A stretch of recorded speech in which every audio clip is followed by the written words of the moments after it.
All right, so I'm back. I've got the lava cake out of the microwave. Was in there how long? 13 minutes. All right, we've got our lid. Woo, it is steamy. Let's put that here. These are microwave grips. They are for taking stuff out of the microwave. That's correct.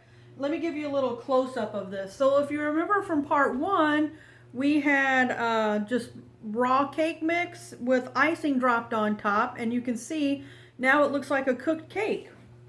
Let me set this down. What happens when the cake cooks, then the frosting drops to the bottom. It's like cooked cake on top.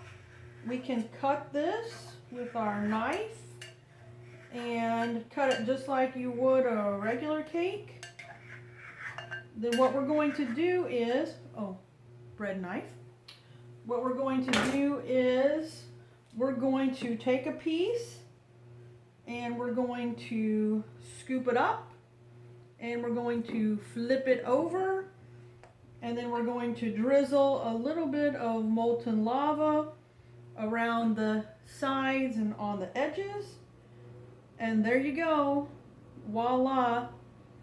A plate full of yummy deliciousness. Yes, it is that easy. Keep your ingredients on hand. You got a surprise guest come for dinner. Boom. You can get your cake done and it looks like you were an expert the whole entire time. So that is how you make molten lava cake. See you soon.